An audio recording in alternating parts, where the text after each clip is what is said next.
If you're like me, finding a 2.5 gig Ethernet switch that's inexpensive has been an absolutely gargantuan task. But one advantage I have is that I have the STH team and we can go buy a bunch of these switches and tell you what are the best options out there. So we went out and bought 15 different 2.5 gig Ethernet switches to finally answer that question, like what is worth it? But hold on, let's back up for a second.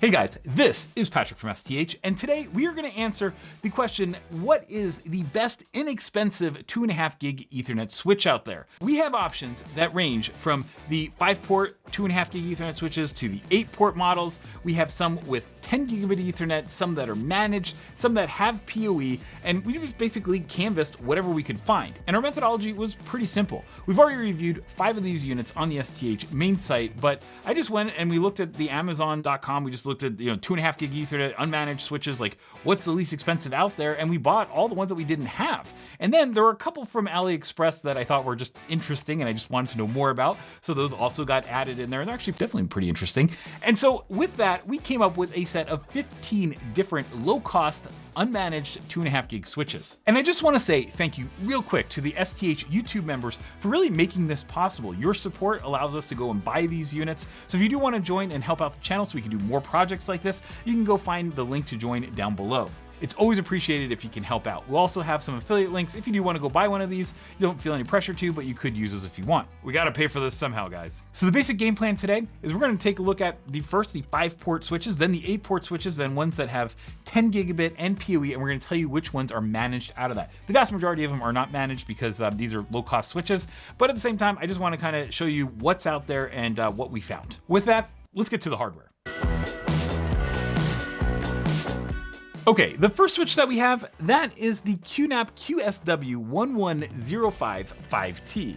This is a small 5-port 2.5 gig Ethernet unit. It's, you can see it's fanless, like all of these units are actually fanless. We also get a little tiny power adapter. So, there's one of those as well. And this is an unmanaged switch, so it doesn't have any management features. So if you want to go in and like go to the switch and set up VLANs, this is not the right switch for you. There are other options out there. This is just your basic low-cost switch. We paid $110 for this switch, which is like $22 a port. This switch used about 4 watts at idle using the included power adapter, and then about another 1 watt per 2.5 gig port that we lit up, which makes this one of the least expensive and lowest power units that we have. Now, a lot of folks are gonna say, hey, 1 gig is cheaper than $22 a port, so why is this more expensive? I don't know, guys, that's just kind of where we are. I wanna bring awareness to that with this series and just kind of show you what's out there. Okay, for our next feature, we're gonna look at the Netgear options. So there is the Netgear MS305 and MS105. They come with the same exact little power adapter, and as I was looking at these units on Amazon, I could not figure out what the difference was between the two units. I mean, if you look at these, it's only the color that's really different, but that's not exactly the case. They are priced differently. So the MS305 is about $135. The MS105, that one's $150. And I couldn't figure out what the difference was between the two of them. And so we started testing them and we saw that they both used about 4 watts in terms of their base power. And then they would add like 4.4 to 4.7 watts per 2.5 gig Ethernet port that you plug in. So they have the same power adapters, they have the same power consumption, they have the same port count. I mean, these things look almost exactly, they were exactly identical. The difference, however, is that the MS105 has a lifetime warranty, whereas the MS305 has a 3-year warranty. Even though it's a higher model number, it's actually the lower end unit. I mean, how confusing can that possibly be? But at the same time, neither of these are managed, and they are also much more expensive than the $110 QNAP that we looked at first. Now, the next unit that we're looking at is this one over here, which is the TRENDnet TEG-S350. Now, this is one that we actually reviewed back when STH was still in California years ago, and it has gone through some price reduction since then. It's now about $145, but you can tell its age a bit. It still idles right around that 4 watt range, which we've seen with other ones. However, the big difference is that the power consumption when you plug something in here goes up by about 1.2 watts or something like that. So it's a little higher than some of the other systems that or other switches that we've looked at. But it's still a fanless unit. I do think though, in this category, you're really competing on price more than anything else. So I think that this one probably needs to come down in price a bit. Now, the third one that we have is the Zyxel unit. Now this is one that, by the way, we've gotten a ton of folks that always ask like, hey, can you look at this one? This is the MG-105. It's another fanless unit. It's also the lowest priced unit at only $100. So it's about $10 less than the QNAP. The flip side of it though is that it is using more power. I think it was about 4.7 watts, looking at the notes here, it's about 4.7 watts at the, just completely idle. And then once we started plugging things in, we were seeing like 1.4 watts or so additional power consumption for each of the incremental 2.5 gig ports. So this one has the lowest entry cost, but it probably has a little bit more operational costs than the other units that we've seen. Now, if you fancy yourself to be an international man, woman, child of mystery, well, you might need something that's a little bit more international, and that is what Asustor has for you. This is the ASW205T, and it comes in at around $120. It's actually the lowest idle power one that we've seen. So this is the 3.7 watts we saw on this one at completely idle, and then it added about 1 watt per port that we added in there. So it actually has like one of the lowest power consumptions that we've seen. And at $120, it's not too bad. But what it comes with is a special little feature is this little adapter. Now we have the US plug that's on here, but it also comes with a variety of international plugs. Now, if you fancy yourself to be an international being of mystery, you can always go and put this in your suitcase along with a couple international travel adapters, and no matter where your next adventure takes you, you will be able to power this unit, as long as it's one of the options that they have. Next up, we have the MokerLink 5-port switch. This is called the 2G041G. And if you've never heard of MokerLink, I don't blame you. I had never heard of MokerLink either. However, what I did notice is that this switch looked a lot like another switch that we had purchased. And so I was like, I wonder if that's like the same OEM or something, but it's just on Amazon. The big advantage of this switch is that it was $106, which makes it the third least expensive switch in our roundup. The idle power consumption was about 5 watts, and we saw just a little over 0.4 watts per port that we attached. So it wasn't too bad, and we got a nice little, little power adapter as well. Okay, so that was 7 just plain vanilla 5-port 2.5 gig Ethernet switches. But what happens if you need a little bit more than 5 ports? Because you're gonna lose one to an uplink port most likely anyway, right? So let's talk about the 8-port switches that are just kind of the basic ones. The first one we're gonna look at is the TRENDnet TEG-S380. This is the larger cousin to the TEG-S350, and it uses just a little bit more power at about 5 watts when it's idle, and then about 1 watt for every port that's plugged in. The price of this one though, when we checked to go do this roundup, was only $149, or about $4 more than the 5-port version. So frankly, to me, I would always get the 8-port version over the 5-port version for an extra $4. That is like, you gotta go do it, right? And if you wanna learn more about that one, we already have the review on the STH main site. Now, the other unit we have is another one that we've reviewed previously, and that is this TP-Link 8-port unit. Frankly, it feels much more solid. This is a metal case. It's definitely pretty decent, but it's the TLSH1008. Now this not only feels a lot more solid than that TRENDnet unit, but it's also a lot less expensive. It's somewhere between like $102 and about $110, and discounts and stuff kind of push it in that range. But it is significantly less expensive than that. It's also pretty much the same price as a lot of the low-cost 5-port options. So if you're looking for something that is in that 5-port range but has an extra one, you can totally get this one. Power consumption is also pretty good with about a 4.4 watt idle, and then adding about 1.2 watts for every additional port that you plug in. Now at this point, you might be saying, hey, why does everyone not get this one? And one of the big reasons is that this is one of those special ones. We've looked at only units from Amazon. This was one that we had to procure from AliExpress. TP-Link has a number of switches that they sell only in China or not in the US, and this is one of them. It is an unmanaged switch, so there's no management or anything like that in it. We also took a look at the 24-port 2.5 gig and 8-port 10 gig version that is really, really cool that you should definitely go check out. Again, we'll link that in the description. But this might be the lowest cost 8-port option out there. Hey, let's face it, if you only have 2.5 gig Ethernet ports, then what do you do about Uplink, right? Your Uplink is only gonna be 2.5 gig Ethernet, so you're always gonna be oversubscribing your Uplinks, or what if you have a NAS that you wanna serve down to those kind of like, what can you do? Well, you need 10 gig Ethernet. And if you need 10 gig Ethernet, well, there are some options out there. One of them is this TRENDnet unit, which I'm gonna show you right here. This is the TRENDnet TEG-S762, and it's a 4-port, 2.5 gig Ethernet unit with 2 10 gig ports. And these ports are not just SFP plus ports, these are actually 10G-based ports. Now the power on this switch is actually quite a bit higher.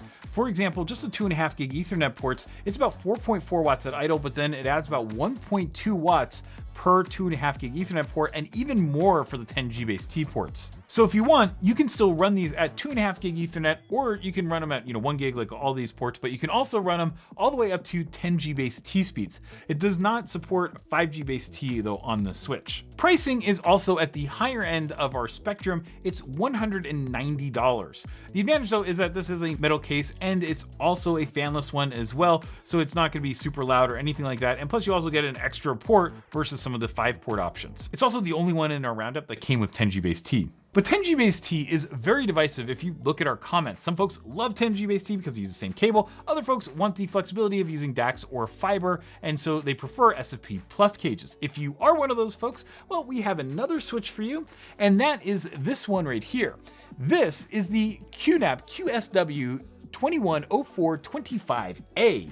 And something you will immediately notice is that we have another one where we have 4 2.5 gig Ethernet ports plus 2 SFP plus ports. That gives us the same 4 2.5 gig plus 2 10 gig port configuration, just different types of 10 gig. Now, if you do have a mixed environment where maybe you need 1 SFP plus and you need 1 10G-based T, well, you can always use one of these little adapters and you can get a 10G-based T port from a switch like this. We did test it with this, and it's certainly possible, although these things tend to cost a lot compared to the cost of the switch. So it's kind of more like a last resort option in this price range. For higher end switches, I think these adapters make sense. And one of the benefits of this QNAP switch is that it's only $130, which puts it in the price range of a lot of just the ones that are like 5-port 2.5 gig Ethernet. I mean, this has 2 10 gig and 4-port 2.5 for about the same price. I mean, this is literally less than the 5-port TRENDnet unit that we looked at. The idle power on this was also super low.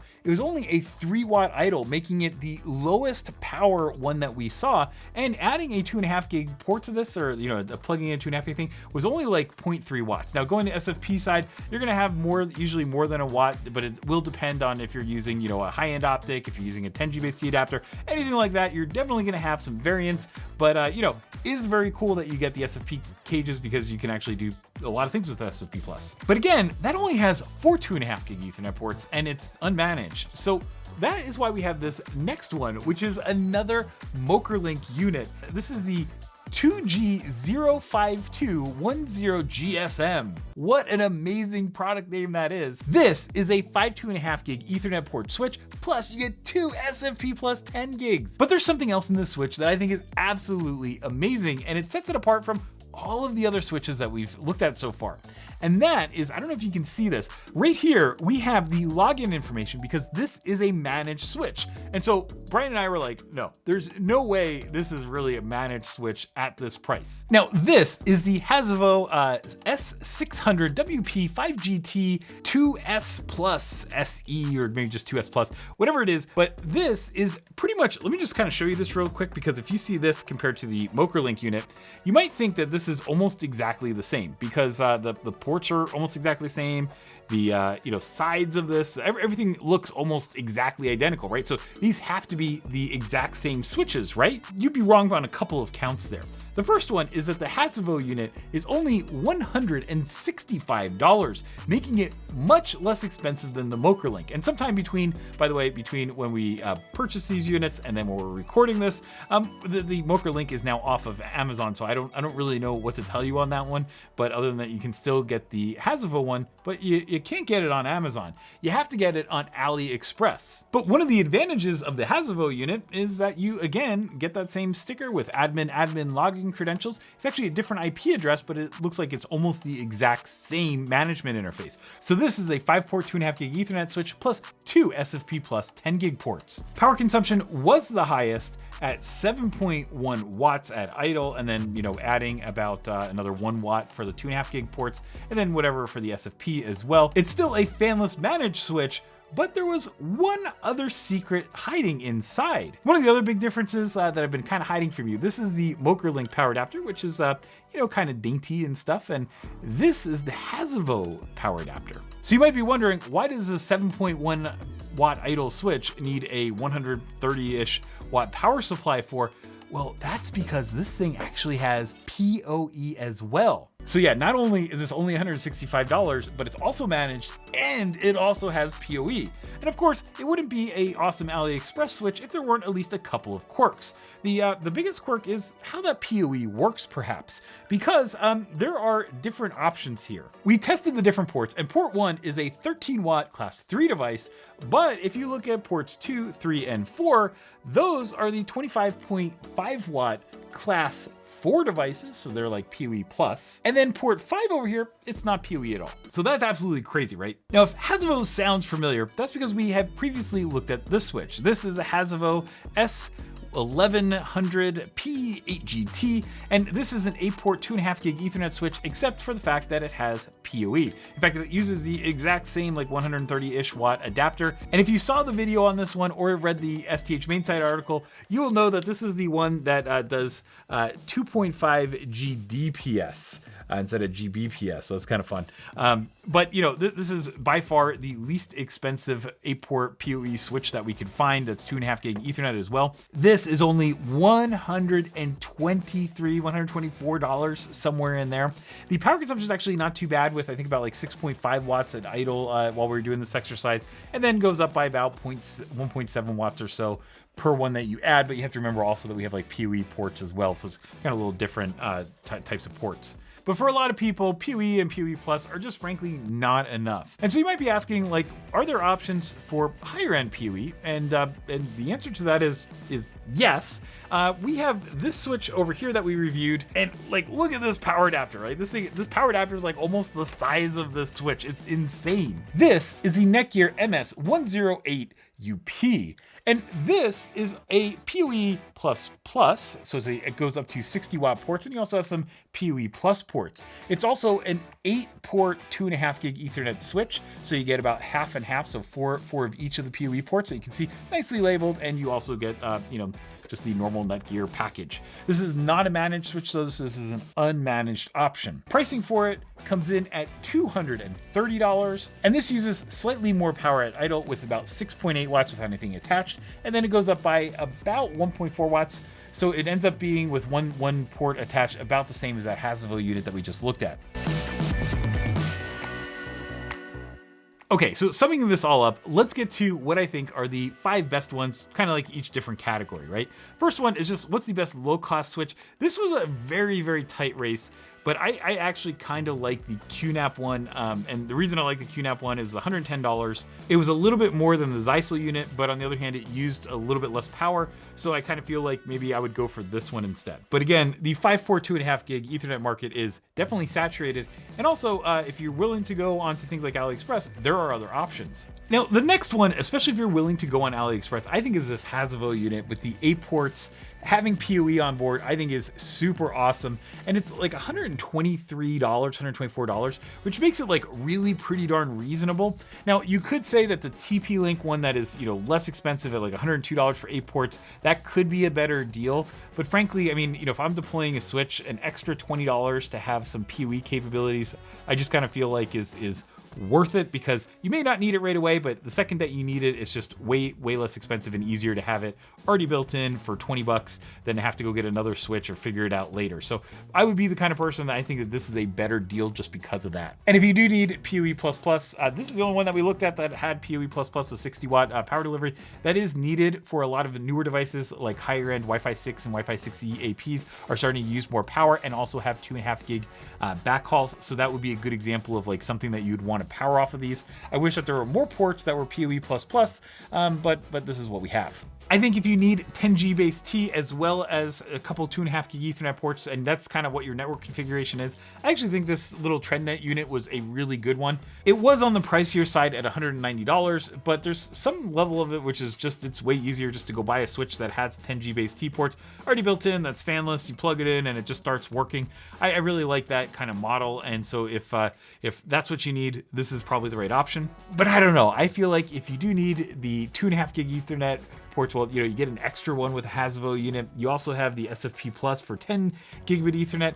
And let's not forget that this one is managed and it also has PoE. I mean, to me, this is probably worth the extra money. This is like $165, so probably in the midpoint really of all these switches, and it kind of has every feature. It has 2.5 gig Ethernet, it has 10 gigabit Ethernet, it also has PoE. I mean, it's not perfect on any of those counts, but I also think that it's, it's pretty darn good. That's definitely an option for folks if you're willing to go on AliExpress. If you're not willing to go on AliExpress, then this really isn't an option for you. So hey guys, I hope you like this roundup. We'll have full reviews on the other 10 units that we have not reviewed on the STH main site. You're gonna be able to find those soon. And if you did like this video, remember it does take a lot of resources to be able to go and get all these things, test them, all that kind of stuff. So if you can support us either by joining the STH YouTube channel or using the affiliate links below, that would be super appreciated. And if you did like this video, another thing you can do to show your appreciation is give this video a like, click subscribe, and turn on those notifications so you can see whenever we come out with great new videos. As always, thanks for watching and have an awesome day.